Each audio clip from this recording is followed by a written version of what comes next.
bonjour, bonsoir et bienvenue dans Empathie, le podcast pour cette toute nouvelle saison 3. Je suis Benjamin Lubzinski et je serai votre accompagnateur dodo/relaxation pour la prochaine heure. Alors évidemment, si vous regardez... parce qu'on peut regarder aussi les podcasts en vidéo sur YouTube.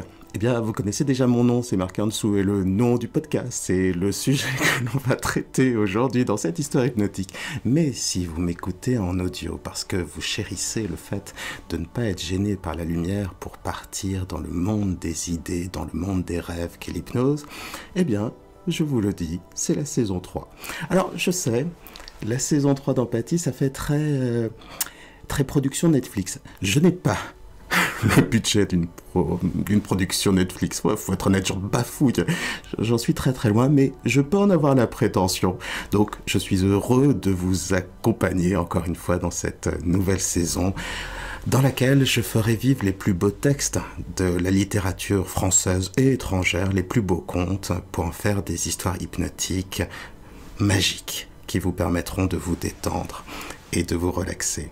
Alors, n'oubliez pas que vous pouvez vous abonner à la chaîne YouTube ou au podcast, que vous pouvez également soutenir mon travail en cliquant sur rejoindre pour avoir tout ce que je fais sans pub et des contenus inédits. Enfin, tout ça est très chouette, m'aide beaucoup. Et puis surtout, sachez que, et c'est ma petite fierté, on approche des 100 000 écoutes par mois. Mais quand je dis qu'on approche, c'est asymptotique. Vous voyez, c'est le truc en mathématiques, vous vous approchez, mais vous n'y arrivez jamais. C'est un peu comme être dans le périphérique à Paris. Vous voyez, c'est cette impression qu'on a. C'est comme la grenouille qui est au milieu de l'étang et qui fait la moitié du seau pour sortir de l'étang, puis encore la moitié de ce seau, puis encore la moitié de ce seau. C'est fichu, ce fichu batracien n'arrivera jamais à sortir de la mare. Eh bien, j'ai un peu cette impression pour les 100 000 écoutes. Donc, si vous pouvez partager ce podcast, je vous dirai le meilleur argument, c'est parce qu'il vous fait du bien. N'hésitez pas, parlez-en autour de vous, mettez-le sur les réseaux sociaux, mettez des pouces comme vous voulez, des cœurs, enfin tout ça serait très très très chouette. Le début de ce podcast, j'y pense, est un peu narcissique. C'est vrai, c'est un peu moi et mon podcast. Mais il va bien avec le thème d'aujourd'hui. Car y a-t-il plus beau texte narcissique que La recherche du temps perdu? Marcel Proust, qui parle de son alter ego, le petit Marcel, et qui raconte toute sa vie, son enfance, sa vie dans les salons, enfin, et ses amours, bien sûr. Assez imaginaire quand on connaît la vie de Marcel Proust. Vous le découvrirez certainement si vous n'avez jamais lu encore La recherche du temps perdu, mais tous les repères sont inversés. La recherche du temps perdu, c'est vraiment une merveille. C'est une merveille de lenteur, c'est le temps suspendu, c'est le roman qui traite du temps. Et je ne sais pas si en parlant, en lisant, on peut ralentir les ondes alpha qui... les ondes alpha, bêta, theta, je ne sais pas, quel que soit le nom que l'on donne aux ondes encéphalogrammiques, je crois, c'est le nom qu'on donne, et qui ralentissent pour nous permettre de nous endormir. Mais si c'est le cas, eh bien, ce texte est une merveille.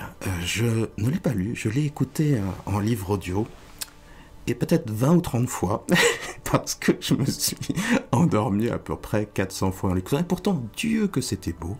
Et c'est ce qui va vous arriver avec vous, sachant que l'hypnose va bien sûr vous faire partir dans un état de rêverie, de bien-être, de confort assez remarquable. Alors, encore une fois, bienvenue dans cette saison 3, que les saisons soient nombreuses, qu'elles ne souffrent pas trop des changements climatiques et qu'elles vous apportent toujours autant de relaxation et de sommeil. Mais maintenant, c'est le temps de l'histoire hypnotique. Bienvenue dans le temps du rêve, bienvenue dans le temps de l'hypnose, bienvenue dans une nouvelle histoire hypnotique. Et maintenant, tu vas pouvoir plonger progressivement en transe. Tu sais, tu n'as rien à faire pour parvenir à l'hypnose. Tu sais déjà y aller, c'est quelque chose de naturel. Ma voix est là seulement pour t'accompagner, pour que tu puisses te laisser porter par mes mots sans effort. Imagine Et si tu pouvais, tant de belles histoires commencent comme cela, et si tu pouvais, comme Mary Poppins, sauter dans un livre et te retrouver projeté dans un autre monde. Un monde intérieur, certes, mais non point irréel, puisqu'il t'appartient. Et si? Non, non, il n'y a pas de « et si ». L'imagination, ton imagination est faite pour ça. Et l'hypnose dans laquelle je t'accompagne va donner vie et sens à ce monde. Tu vas créer le réel, à ton rythme, toujours à ton rythme, car rien ne presse. La destination est certaine et le pas peut être lent ou rapide en fonction du nombre de fois où tu auras déjà écouté de l'hypnose, exercé ton esprit à rêver.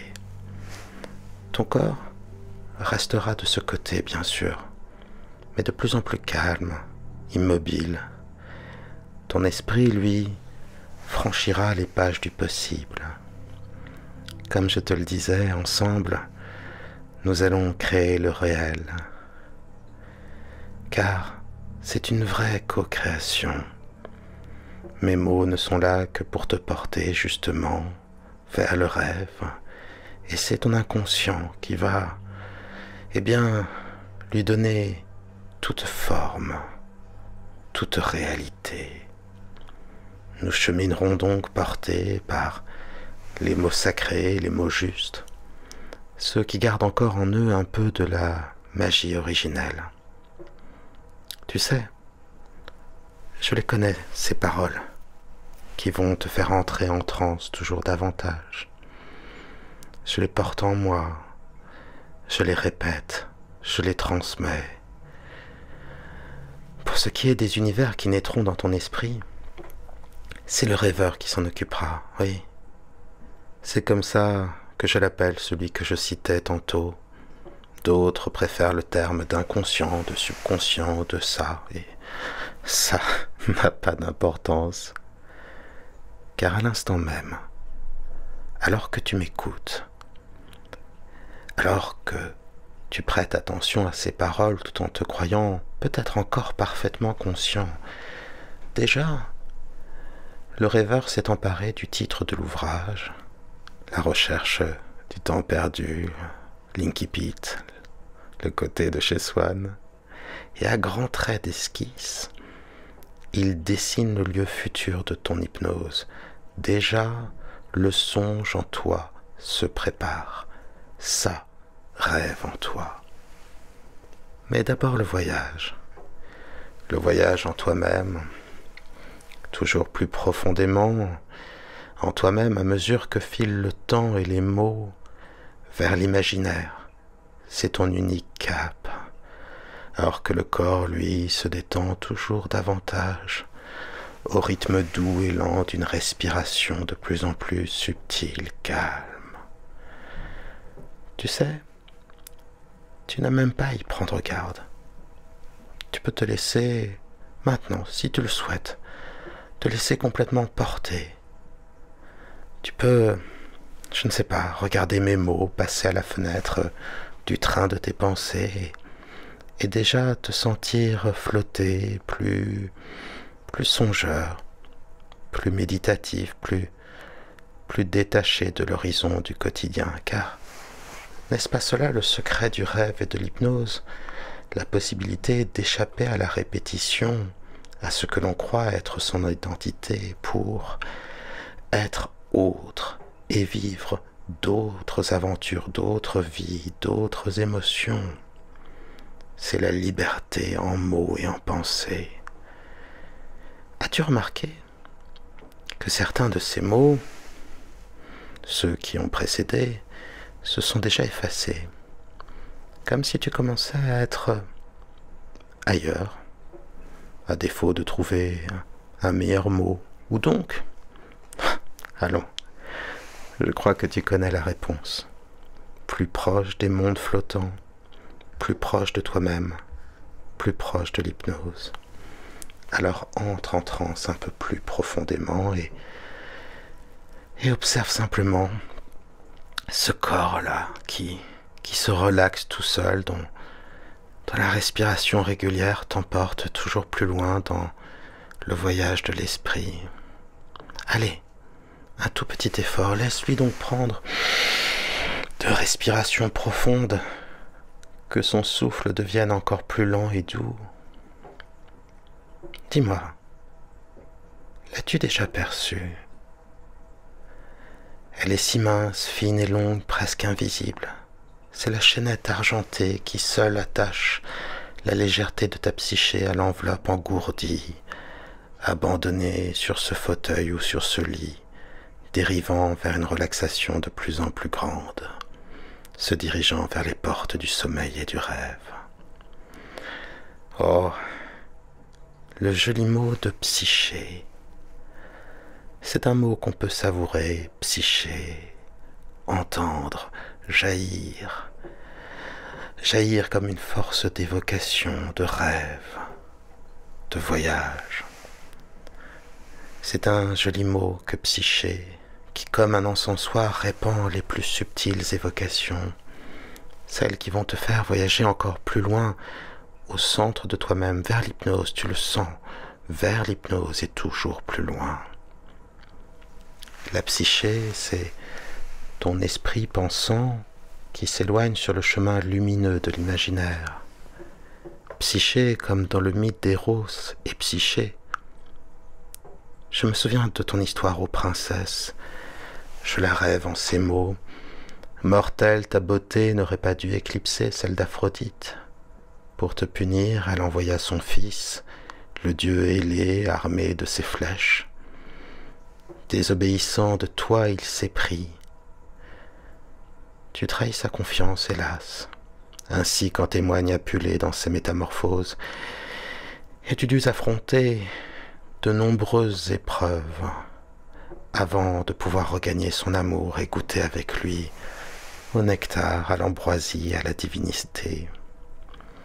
Passé ton apothéose, on raconte que Zeus lui-même, le porteur de foudre, t'offrit des ailes de papillon, comme celles de l'espèce à qui tu devais donner ton nom, Psyché. Toi qui m'écoutes vraiment, toi qui prends le temps de te laisser porter par une voix et par ton inconscient, toi aussi, ta psyché a des ailes.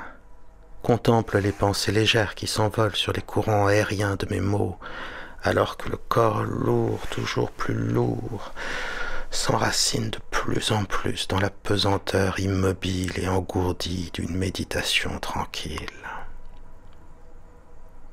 Écoute-moi. Laisse ton inconscient, pour une fois, faire briller, pour toi, en toi, l'ovale de l'un de ces grands miroirs que l'on appelle aussi psyché. Et, déférence gardée envers Alice, traverse le miroir, la glace, comme ça, simplement, sans te poser de questions. Ce que tu y trouveras de l'autre côté, c'est une bibliothèque merveilleuse, une bibliothèque infinie. Sache que tous les livres écrits ou qui auraient pu l'être s'y trouvent, et chaque page de chaque ouvrage peut ouvrir la porte d'une myriade de mondes. Tous les univers en un seul endroit, tous les rêves en un seul esprit, le tien. Alors tu entres encore un peu plus en transe, et quelque part dans un de ces rayons, l'on peut même trouver le livre de ta vie, et voici ce qu'on pourrait y lire. Quand il avait commencé à entendre ces mots, il ne s'attendait pas à aller aussi loin. Où exactement, cela restait à préciser. L'endroit semblait changer du tout au tout à chaque instant. Ce qui ne changeait pas, c'était le corps dont les yeux se fermaient, la respiration se ralentissait et semblait de plus en plus endormie. À chaque fois qu'il les réentendait, la transition se faisait plus rapide. Tu es en transe. Ces mots, il les sentait, qu'il engourdissait. Tu es en transe, le corps seulement plus lourd. Tu es en transe, l'esprit, lui au contraire, semblait gagner en légèreté. Tu es en transe. En pensée, il avait traversé un mystérieux miroir pour se retrouver dans une bibliothèque encore plus mystérieuse.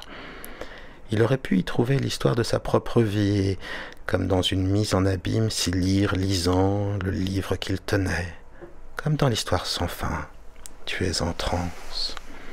Les mots ne servaient plus à rien, car même lorsqu'il cessait de les entendre, perdu déjà dans son rêve, il les vivait dans sa chair. Tu es en transe. Oui, il le savait déjà. Sortons de cette boucle, veux-tu ? Et maintenant que tu es dans cette hypnose douce et profonde, retrouve-moi dans l'une des allées de cette Alexandrie de papier. Tends le bras et, sur le premier rayon, saisis le livre qui t'y attend. Oui, c'est le début de la recherche du temps perdu, l'incipit le plus célèbre début de roman. Et s'il est célèbre, c'est qu'il ouvre sur un monde entier, fait de souvenirs retrouvés, de temps ralentis, figés, revécus, plus vivant même que le présent. Le passé s'ouvre à toi, l'enfance, le changement, le rêve et le sommeil. Alors ce livre ouvre pour toi ses pages, et un monde qui va se développer comme un rêve tout autour de toi, sur les briques des mots que tu entendras. Ainsi commence du côté de chez Swann, le tout début de la recherche du temps perdu. La première partie Combray, le chapitre 1. Longtemps, je me suis couché de bonne heure. Parfois, à peine ma bougie éteinte, mes yeux se fermaient si vite que je n'avais pas le temps de me dire « je m'endors ». Et une demi-heure après, la pensée qu'il était temps de chercher le sommeil m'éveillait. Je voulais poser le volume que je croyais avoir encore dans les mains et souffler ma lumière. Je n'avais pas cessé, en dormant, de faire des réflexions sur ce que je venais de lire. Mais ces réflexions avaient pris un tour un peu particulier. Il me semblait que j'étais moi-même ce dont parlait l'ouvrage. Une église, un quatuor, la rivalité de François Ier et de Charles Quint. Cette croyance survivait pendant quelques secondes à mon réveil. Elle ne choquait pas ma raison, mais pesait comme des écailles sur mes yeux et les empêchait de se rendre compte que le bougeoir n'était plus allumé. Puis elle commençait à me devenir inintelligible, comme après la métempsychose des pensées d'une existence antérieure. Le sujet du livre se détachait de moi, j'étais libre de m'y appliquer ou non. Aussitôt, je recouvrais la vue, et j'étais bien étonné de trouver autour de moi une obscurité douce et reposante pour mes yeux, mais peut-être plus encore pour mon esprit à qui elle apparaissait comme une chose sans cause, incompréhensible, comme une chose vraiment obscure. Je me demandais quelle heure il pouvait être. J'entendais le sifflement des trains qui, plus ou moins éloignés, comme le chant d'un oiseau dans une forêt relevant les distances, me décrivait l'étendue de la campagne déserte où le voyageur se hâte vers la station prochaine. Et le petit chemin qu'il suit va être gravé dans son souvenir par l'excitation qu'il doit à ces lieux nouveaux, à des actes inaccoutumés, à la causerie récente et aux adieux sous la lampe étrangère, qui le suivent encore dans le silence de la nuit, à la douceur prochaine du retour. Alors tout ce que tu entends ici et maintenant, c'est ce que déjà tu as commencé à ressentir. En des mots moins bien choisis, moins jolis et moins évocateurs, on parle d'état hypnagogique. C'est cet état juste avant l'endormissement où tu te mets à rêver, à tout, à rien, les pensées se confondent, des images, des sensations se percutent. C'est comme un feu d'artifice de pensée, comme une sorte de libération des chaînes du conscient pour se révéler à la multiplicité joyeuse, infinie, à cette sorte de lanterne magique, de couleur, de chatoyance, que peut être l'imaginaire et l'inconscient. Et c'est pour cela que cette évocation se construit aussi bien en toi, en images, en sons, en sensations, parce que tout simplement, elles croisent parfaitement l'expérience que tu es en train de faire, alors que ton corps dérive doucement vers le sommeil de l'hypnose déjà bien plus libre des chaînes du conscient. Eh bien, en toi, fait écho le texte qui jamais ne se démodera, qui toujours croisera la réalité de chaque dormeur en train de s'endormir. C'est pour cela aussi que j'aime si souvent citer cette histoire d'un dormeur qui rêvait d'un autre dormeur, qui rêvait d'un autre dormeur, qui rêvait du premier dormeur.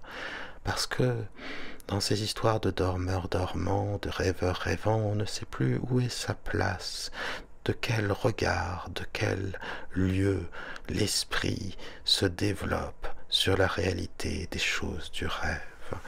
Et dans cette confusion douce naît la possibilité d'une transe différente, d'un état, d'une liberté, d'un lieu nouveau, celui du rêve et de l'inconscient. Et lorsque parfois, comme toi, là maintenant, l'esprit conscient, dans une sorte de soubresaut inutile, se réveille, observe et analyse, il emporte avec lui déjà les écailles du sommeil sur les yeux, et se réveillant quelques instants pour mieux se rendormir ensuite, il emporte un peu de ce rêve, de la même manière que le rêve avait un peu emporté, eh bien, ce qu'il restait de cet état de veille auparavant, émotions, images, sons et sensations, le tout mélangé, lecture peut-être, film aussi, tout ce que en toi l'esprit conscient avait retenu, accroché et contrôlé se libère, se mélange et t'ouvre la vraie porte, celle qui mène directement vers l'inconscient. Tu t'endors encore un peu plus profondément en transe. J'appuyais tendrement mes joues contre les belles joues de l'oreiller qui, pleines et fraîches, sont comme les joues de notre enfance. Je frottais une allumette pour regarder ma montre. Bientôt minuit. C'est l'instant où le malade, qui a été obligé de partir en voyage et a dû coucher dans un hôtel inconnu, réveillé par une crise, se réjouit en apercevant sous la porte une raie de jour. Quel bonheur, c'est déjà le matin. Dans un moment, les domestiques seront levés. Il pourra sonner, on viendra lui porter secours. L'espérance d'être soulagé lui donne du courage pour souffrir. Justement, il a cru entendre des pas. Les pas se rapprochent, puis s'éloignent, et la raie de jour qui était sous sa porte a disparu. C'est minuit, on vient d'éteindre le gaz, le dernier domestique est parti et il faudra rester toute la nuit à souffrir sans remède. Je me rendormais, et parfois je n'avais plus que de courts réveils d'un instant, le temps d'entendre les craquements organiques des boiseries, d'ouvrir les yeux pour fixer le kaléidoscope de l'obscurité, de goûter, grâce à une lueur momentanée de conscience, le sommeil où étaient plongés les meubles, la chambre, le tout dont je n'étais qu'une petite partie et à l'insensibilité duquel je retournais vite m'unir. Ou bien, en dormant, j'avais rejoint sans effort un âge à jamais révolu de ma vie primitive, retrouvé telle de mes terreurs enfantines, comme celle que mon grand-oncle me tira par mes boucles et qu'avait dissipé le jour, date pour moi d'une ère nouvelle, où on les avait coupées. J'avais oublié cet événement pendant mon sommeil. J'en retrouvais le souvenir aussitôt que j'avais réussi à m'éveiller pour échapper aux mains de mon grand-oncle, mais, par mesure de précaution, j'entourais complètement ma tête de mon oreiller avant de retourner dans le monde des rêves. En écoutant ce texte, en écoutant ces mots, étrangement ce sont d'autres paroles qui me reviennent. Non pas celles d'un livre, mais d'une chanson. Le cinéma par Claude Nougaro. Oui, ces mots me reviennent. non pas guidé par la raison, par la logique. L'esprit conscient est maintenant trop fatigué pour y parvenir, mais plus emporté.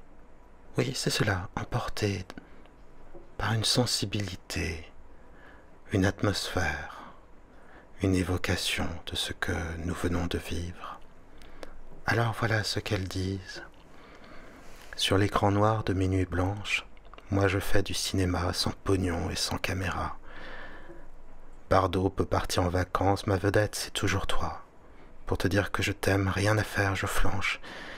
J'ai du cœur mais pas d'estomac, c'est pourquoi je prends ma revanche sur l'écran noir de mes nuits blanches, où je me fais du cinéma.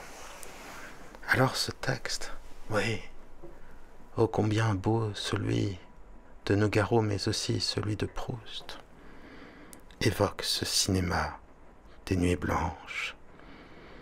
Ce cinéma que l'on se fait dans l'obscurité, d'abord en rêvassant, en laissant porter par le vide de l'obscurité l'évanescence de nos rêves, de nos espoirs, de nos pensées. Et ensuite, flottant sur ce mouvement en apesanteur, eh bien, tu te diriges de plus en plus vers le sommeil hypnotique. Comme il est doux de se laisser encore et toujours porter par tout ce qui se construit en toi. Comme il est doux d'échapper au quotidien, d'échapper à ce que l'on croit être, et se réfugier dans un monde bien plus magique en cela que la logique, l'habitude, le déterminisme n'y imposent pas leurs règles, leurs lois. Là, dans le secret du sommeil hypnotique et bientôt dans le secret de celui des rêves de la nuit, tu peux, comme je te le disais tantôt, être qui tu le souhaites, ou même être ce que tu ne sais pas pouvoir être, et pouvoir vivre. Tout échappe au quotidien. Tu vis dans le temps du rêve, celui des mutations, du mouvement, de l'impermanence, celui où tout peut devenir tout, où les hommes peuvent devenir animaux, pierres, dieux. Et parfois, oui, parfois, dans cette myriade de pensées ô combien merveilleuses, tu échappes même à la tyrannie du temps et des souvenirs que tu croyais perdus, ou pire encore, dont tu ne savais pas que tu croyais les avoir perdus, renaissent et font revivre en toi une partie tout à fait vivante de ton passé, qui jamais ne meurt et toujours peut, eh bien, reprendre vie, reprendre son envol dans le temps doux de l'hypnose, dans le temps doux du rêve, du sommeil. Alors laisse-toi porter, laisse grandir en toi cette possibilité de bien-être, cette tout à fait soutenable légèreté de l'être, cette possibilité d'échapper au corps, au temps, à l'espace, aux règles. C'est le temps libre, parfaitement libre. C'est le temps secret en toi. C'est plus qu'une citadelle intérieure. C'est le refuge absolu et doux, où tout se crée, où tout se transforme. C'est le lieu du rêve. Quelquefois, comme Ève naquit d'une côte d'Adam, une femme naissait pendant mon sommeil d'une fausse position de ma cuisse. Formé du plaisir que j'étais sur le point de goûter, je m'imaginais que c'était elle qui me l'offrait. Mon corps, qui sentait dans le sien ma propre chaleur, voulait s'y rejoindre. Je m'éveillais. Le reste des humains m'apparaissait comme bien lointain après cette femme que j'avais quittée. Il y avait quelques moments à peine. Ma joue était chaude encore de son baiser, mon corps courbaturé par le poids de sa taille. Si, comme il arrivait quelquefois, elle avait les traits d'une femme que j'avais connue dans la vie, J'allais me donner tout entier à ce but, la retrouver comme ceux qui partent en voyage pour voir de leurs yeux une cité désirée et s'imaginent qu'on peut goûter dans une réalité le charme du songe. Peu à peu, son souvenir s'évanouissait. J'avais oublié la fille de mon rêve. Un homme qui dort tient en cercle autour de lui le fil des heures, l'ordre des années et des mondes. Il les consulte d'instinct en s'éveillant et il lit en une seconde le point de la terre qu'il occupe, le temps qui s'est écoulé jusqu'à son réveil, mais leurs rangs peuvent se mêler, se rompre. Que vers le matin, après quelque insomnie, le sommeil le prenne en train de lire, dans une posture trop différente de celle où il dort habituellement, il suffit de son bras soulevé pour arrêter et faire reculer le soleil, et à la première minute de son réveil, il ne sera plus l'heure, il estimera qu'il vient à peine de se coucher. Que s'il s'assoupit dans une position encore plus déplacée et divergente, par exemple après dîner assis dans un fauteuil, alors le bouleversement sera complet dans les mondes désorbités. Le fauteuil magique le fera voyager à toute vitesse dans le temps et dans l'espace, et au moment d'ouvrir les paupières, il se croira couché quelques mois plus tôt dans une autre contrée. Mais il suffisait que dans mon lit même, mon sommeil fut profond et détendit entièrement mon esprit, alors celui-ci lâchait le plan du lieu où je m'étais endormi. Et quand je m'éveillais au milieu de la nuit, comme j'ignorais où je me trouvais, je ne savais même pas au premier instant qui j'étais. J'avais seulement, dans sa simplicité première, le sentiment de l'existence, comme il peut frémir au fond d'un animal. J'étais plus dénué que l'homme des cavernes, mais alors, le souvenir, non encore du lieu où j'étais, mais de quelques-uns de ceux que j'avais habités et où j'aurais pu être, venait à moi comme un secours d'en haut pour me tirer du néant d'où je n'aurais pu sortir tout seul. Je passais en une seconde par-dessus des siècles de civilisation, et l'image confusément entrevue de lampes à pétrole puis de chemises à col rabattu recomposait peu à peu les traits originaux de mon moi. N'est-ce pas là le secret profond de la nuit et de l'hypnose? Cette possibilité d'oublier tout à fait son moi, ce que l'on croit être, de s'ouvrir ainsi à la multiplicité de ses potentiels, encore une fois échapper au temps, à l'espace, et se retrouver presque perdu au réveil, comme cette histoire fameuse, celle du penseur chinois qui rêvait être un papillon qui rêvait être un penseur. Alors oui, bien sûr, la question du réel ne se pose plus, car l'on vit chacune de ces réalités avec une telle intensité que parfois elle semble se télescoper, être irréconciliable, tenir de deux temps, de deux réalités différentes. Et pourtant, oui, il n'y a peut-être pas de paradoxe, peut-être le penseur est-il aussi le papillon, et c'est très bien. Et même si à chaque fois au réveil, on retrouve peu à peu l'essence de son moi, la réalité du quotidien, aussi emporte-t-on en secret, en nous, comme une précieuse lampe dans l'obscurité de nos vies, nos désirs exprimés dans le rêve s'incarnent sans que l'on s'en rende compte. Ainsi en va-t-il de l'hypnose qui en toi installe une relaxation de plus en plus profonde et douce. Ainsi en va-t-il de tous les changements profonds qui nous engagent tout entier et qui, le plus souvent, naissent en germe dans nos rêves, rêveries du jour et rêves de la nuit. Peut-être l'immobilité des choses autour de nous leur est-elle imposée par notre certitude que ce sont elles et non pas d'autres, par l'immobilité de notre pensée en face d'elles. Toujours est-il que, quand je me réveillais ainsi, mon esprit s'agitant pour chercher, sans y réussir à savoir où j'étais, tout tournait autour de moi dans l'obscurité, les choses, les pays, les années. Mon corps, trop engourdi pour remuer, cherchait, d'après la forme de sa fatigue, à repérer la position de ses membres pour en induire la direction du mur, la place des meubles, pour reconstruire et pour nommer la demeure où il se trouvait.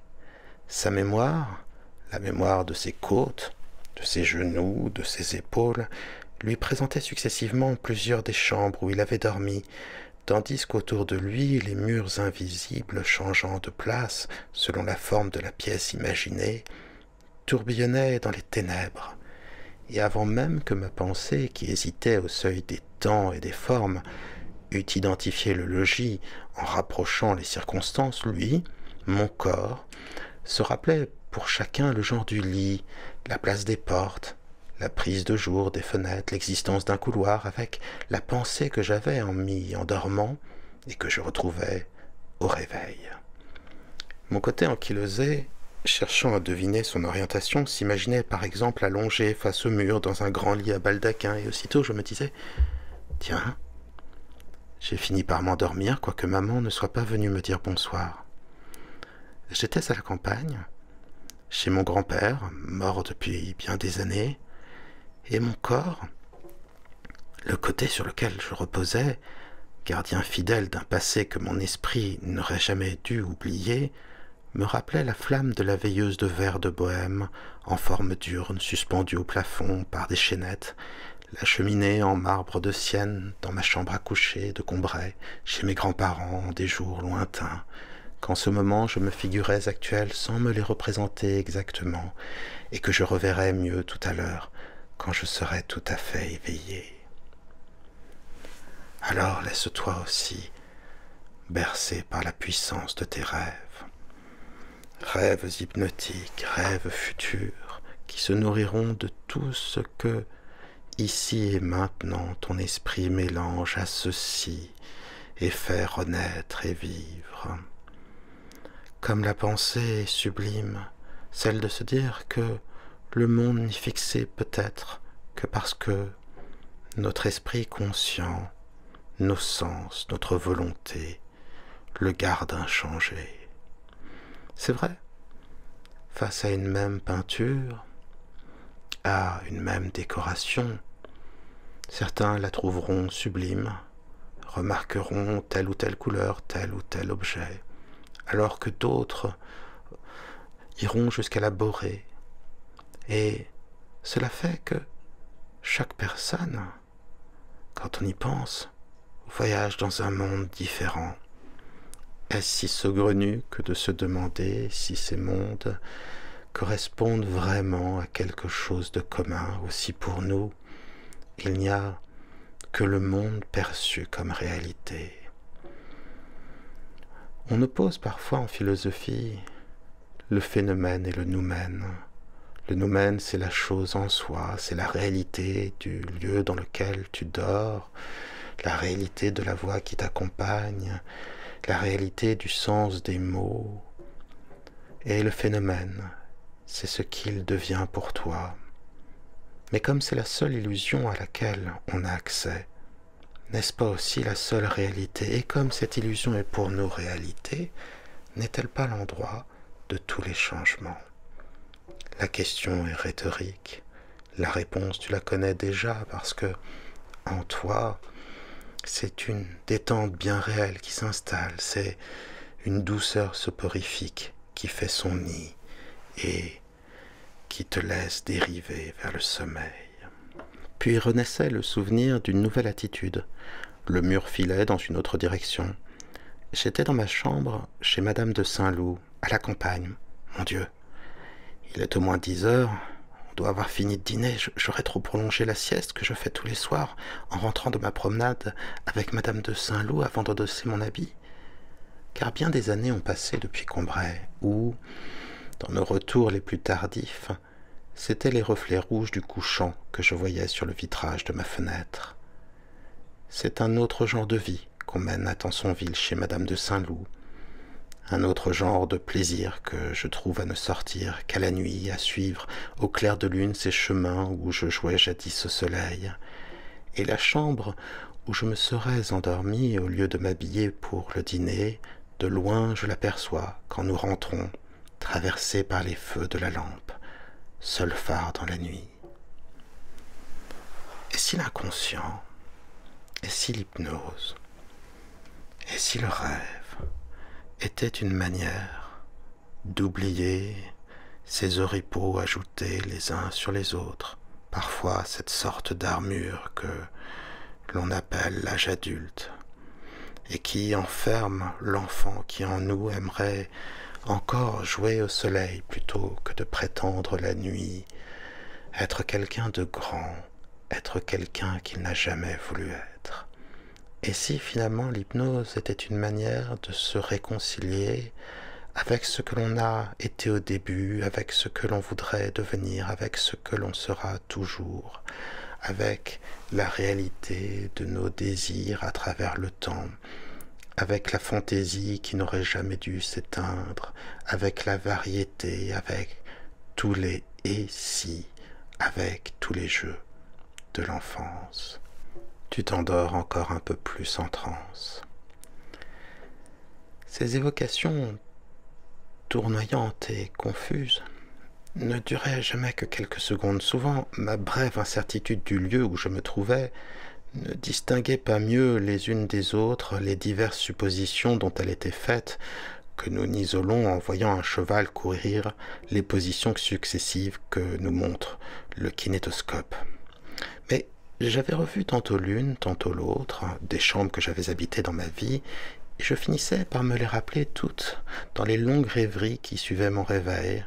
Chambre d'hiver où quand on est couché, on se blottit la tête dans un nid qu'on se tresse avec les choses les plus disparates, un coin de l'oreiller, le haut des couvertures, un bout de châle, le bord du lit, et un numéro des débats roses qu'on finit par cimenter ensemble selon la technique des oiseaux, en s'y appuyant indéfiniment, ou par un temps glacial, le plaisir qu'on goûte est de se sentir séparé du dehors, comme l'hirondelle de mer qui a son nid au fond d'un souterrain dans la chaleur de la terre, et où le feu, étant entretenu toute la nuit dans la cheminée, on dort dans un grand manteau d'air chaud et fumeux, traversé des lueurs des tisons qui se rallument, sorte d'impalpables alcôves, de chaudes cavernes creusées au sein de la chambre même, zone ardente et mobile en ses contours thermiques, aérés de souffle, qui nous rafraîchissent la figure et viennent des angles des parties voisines de la fenêtre ou, éloignés du foyer et qui se sont refroidis, chambre d'été où l'on aime être uni à la nuit tiède, où le clair de la lune appuyé aux volets entr'ouverts jette jusqu'au pied du lit son échelle enchantée, où on dort presque en plein air, comme la mésange balancée par la brise à la pointe d'un rayon. Parfois, la chambre Louis XVI, si gaie que même le premier soir je n'y avais pas été trop malheureux, et où les colonnettes qui soutenaient légèrement le plafond s'écartaient avec tant de grâce pour montrer et réserver la place du lit. Parfois, au contraire, celle, petite et si élevée, de plafond, creusée en forme de pyramide dans la hauteur de 2 étages et partiellement revêtue d'acajou, où dès la première seconde j'avais été intoxiqué moralement par l'odeur inconnue du vétiver, convaincu de l'hostilité des rideaux violets et laiteux, l'insolente indifférence de la pendule qui jacassait tout haut comme si je n'eusse pas été là, ou une étrange et impitoyable glace à pied quadrangulaire, barrant obliquement un des angles de la pièce, se creusait à vif dans la douce plénitude de mon champ visuel accoutumé, un emplacement qui n'était pas prévu, où ma pensée, s'efforçant pendant des heures de se disloquer, de s'étirer en hauteur pour prendre exactement la forme de la chambre et arriver à remplir jusqu'en haut son gigantesque entonnoir, avait souffert bien de dures nuits, tandis que j'étais étendu dans mon lit, les yeux levés, l'oreille anxieuse, la narine rétive, le cœur battant, jusqu'à ce que l'habitude eût changé la couleur des rideaux, fait taire la pendule, enseigné la pitié à la glace oblique et cruelle, dissimulée, sinon chassée complètement, l'odeur du vétiver est notablement diminuée, la hauteur apparente du plafond. L'habitude, aménageuse, habile mais bien lente, et qui commence par laisser souffrir notre esprit pendant des semaines dans une installation provisoire, mais que malgré tout, il est bien heureux de trouver, car, sans l'habitude et réduit à ses seuls moyens, il serait impuissant à nous rendre un logis habitable. Ici, je n'oserais pas dire au temps suspends ton vol, mais plutôt au sommeil suspends ton vol. Car dans l'évocation de ces mots et dans les rêves qu'ils ont fait naître en toi, c'est le souvenir de toutes les nuits possibles, heureuses, rassurantes, incomplètes parfois, à cause des insomnies qui se rappellent à notre mémoire. Mais ici, c'est bien l'abri d'un nid que tu retrouves, d'un nid d'oiseaux confortable, d'un cocon de confort et de bien-être, et ton corps s'y abandonne avec douceur dans le repos de l'hypnose la plus sereine, et tu oublies tout jusqu'au monde en dehors, et tu rêves encore plus loin, et parfois les mots se confondent avec la confusion du sens, et dans la porie naissante, dans ces retrouvailles de tous les sens, jaillissent, se développent, se déploient, de nouvelles possibilités, de nouveaux chemins, un cap retrouvé. Certes, j'étais bien éveillé maintenant. Mon corps avait viré une dernière fois et le bon ange de la certitude avait tout arrêté autour de moi, m'avait couché sous mes couvertures dans ma chambre et avait mis approximativement à leur place dans l'obscurité ma commode, mon bureau, ma cheminée, la fenêtre sur la rue et les deux portes. Mais j'avais beau savoir que je n'étais pas dans les demeures dont l'ignorance du réveil m'avait, en un instant sinon présenté l'image distincte, du moins fait croire à la présence possible, le branle était donné à ma mémoire. Généralement, je ne cherchais pas à me rendormir tout de suite. Je passais la plus grande partie de la nuit à me rappeler notre vie d'autrefois, à Combray, chez ma grand-tante, à Balbec, à Paris, à Doncières, à Venise, ailleurs encore, à me rappeler les lieux, les personnes que j'y avais connues, ce que j'avais vu d'elle, ce qu'on m'en avait raconté.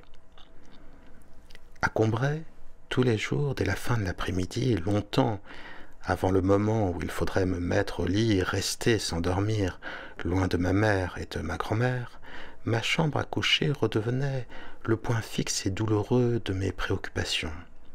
On avait bien inventé, pour me distraire les soirs où on me trouvait l'air trop malheureux, de me donner une lanterne magique, dont, en attendant l'heure du dîner, on coiffait ma lampe, et à l'instar des premiers architectes et maîtres verriers de l'âge gothique, elle substituait à l'opacité des murs d'impalpables irisations, de surnaturelles apparitions multicolores où des légendes étaient dépeintes comme un vitrail vacillant et momentané.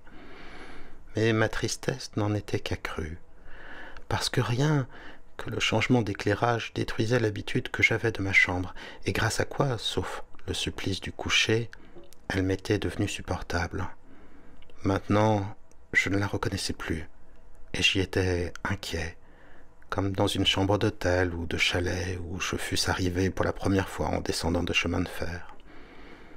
Au pas saccadé de son cheval, Golo, plein d'un affreux dessin, sortait de la petite forêt triangulaire qui veloutait d'un vert sombre la pente d'une colline et s'avançait en tressautant vers le château de la pauvre Geneviève de Brabant. Ce château était coupé selon une ligne courbe qui n'était autre que la limite d'un des ovales de verre ménagés dans le châssis qu'on glissait entre les coulisses de la lanterne. Ce n'était qu'un pan de château, et il avait devant lui une lande où rêvait Geneviève qui portait une ceinture bleue.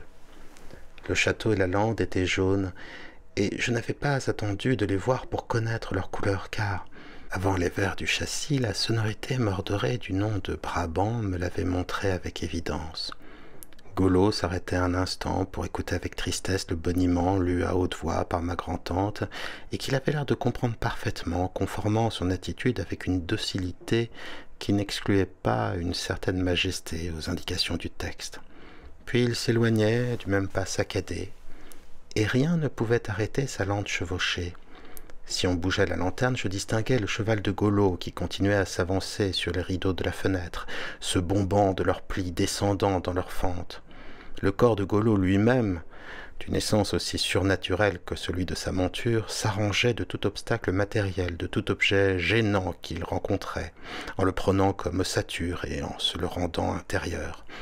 Fût-ce le bouton de la porte sur lequel s'adaptait aussitôt et surnageait invinciblement sa robe rouge ou sa figure pâle, toujours aussi noble et aussi mélancolique, mais qui ne laissait paraître aucun trouble de cette transvertébration.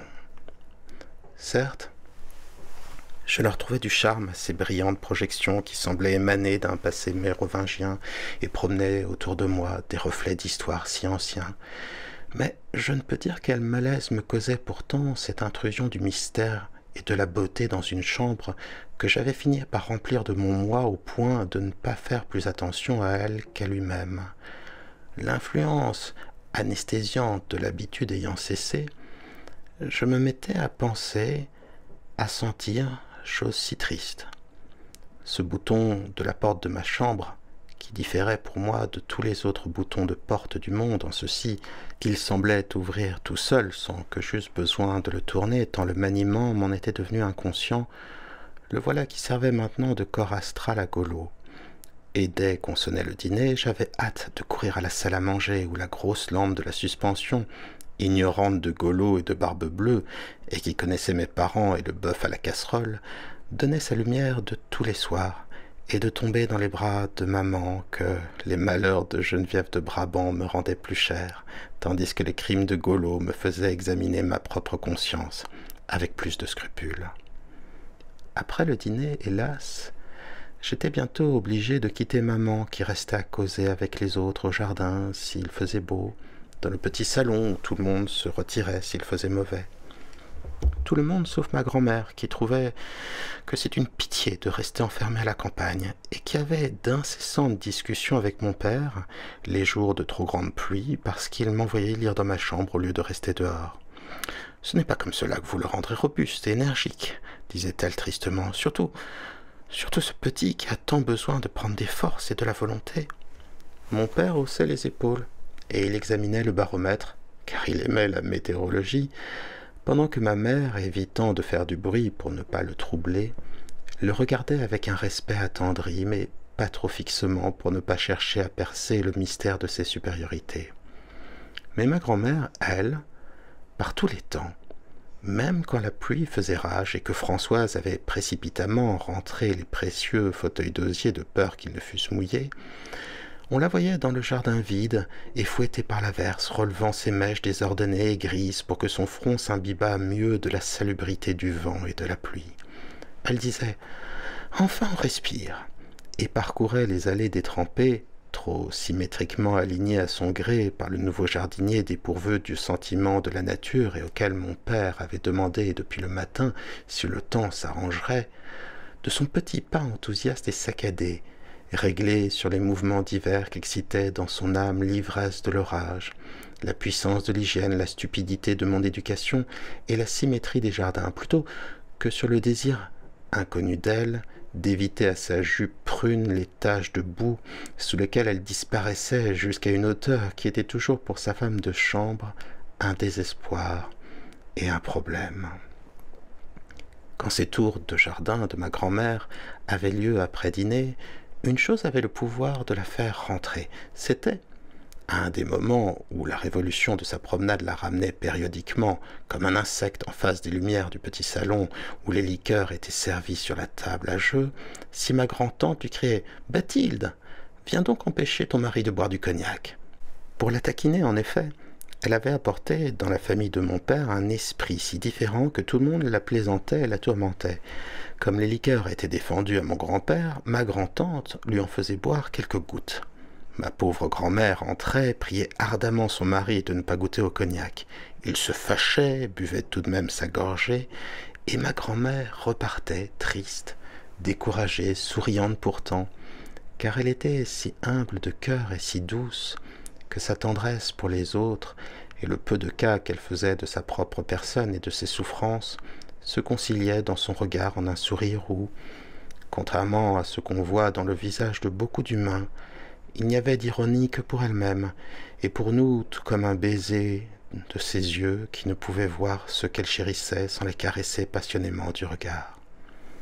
Ce supplice que lui infligeait ma grand-tante, le spectacle des vaines prières de ma grand-mère et de sa faiblesse, vaincue d'avance, essayant inutilement d'ôter à mon grand-père le verre à liqueur, c'était de ces choses à la vue desquelles on s'habitue plus tard jusqu'à les considérer en riant et à prendre le parti du persécuteur assez résolument et gaiement pour se persuader à soi-même qu'il ne s'agit pas de persécution. Elle me causait alors une telle horreur que j'aurais aimé battre ma grand-tante. Mais dès que j'entendais « Bathilde, viens donc empêcher ton mari de boire du cognac », déjà, homme par lâcheté, je faisais ce que nous faisons tous, une fois que nous sommes grands, quand il y a devant nous des souffrances et des injustices. Je ne voulais pas les voir. Je montais sangloté tout en haut de la maison, à côté de la salle d'études, sous les toits, dans une petite pièce sentant l'iris, et que parfumait aussi un cassis sauvage poussé au dehors entre les pierres de la muraille, et qui passait une branche de fleurs par la fenêtre entr'ouverte. Destinée à un usage plus spécial et plus vulgaire, cette pièce où l'on voyait pendant le jour jusqu'au donjon de Roussainville-le-Pin servit longtemps de refuge pour moi, sans doute parce qu'elle était la seule qui me fut permis de fermer à clé à toutes celles de mes occupations qui réclamaient une inviolable solitude, la lecture, la rêverie, les larmes et la volupté. Hélas, je ne savais pas que bien plus tristement que les petits écarts de régime de son mari, mon manque de volonté, ma santé délicate, l'incertitude qu'il projetait sur mon avenir, préoccupaient ma grand-mère au cours de ces déambulations incessantes de l'après-midi et du soir, où on voyait passer et repasser obliquement, levé vers le ciel, son beau visage aux joues brunes et sillonnées, devenu au retour de l'âge presque mauve, comme les labours à l'automne, barré si elle sortait par une voilette à demi relevée, et sur lequel, amené là par le froid ou quelque triste pensée, était toujours en train de sécher un pleur involontaire. Alors, désormais, ce sont sur les rêves d'un autre que tu vogues, que tu te laisses porter. La vie du petit Marcel devient tienne, et tu vis, tu revis, encore plus vrai que les tiens propres, les souvenirs de son enfance. Douceur joyeuse et douceur triste d'un temps révolu, mais que le sentiment et le rêve unissent à travers le temps et l'espace. Tu entres encore un peu plus en transe donc, et plus proche du sommeil toujours. La rêverie continue sur les mots de Proust. Ma seule consolation, quand je montais me coucher, était que maman viendrait m'embrasser quand je serais dans mon lit. Mais ce bonsoir durait si peu de temps, elle redescendait si vite, que le moment où je l'entendais monter, puis où passait dans le couloir à double porte le bruit léger de sa robe de jardin en mousseline bleue, à laquelle pendaient de petits cordons de paille tressés, était pour moi un moment douloureux. Il annonçait celui qui allait suivre, où elle m'aurait quitté, où elle serait redescendue. De sorte que ce bonsoir que j'aimais tant, j'en arrivais à souhaiter qu'il vînt le plus tard possible, à ce que se prolongeât le temps de répit où maman n'était pas encore venue. Quelquefois, quand, après m'avoir embrassé, elle ouvrait la porte pour partir, je voulais la rappeler, lui dire « Embrasse-moi encore une fois ».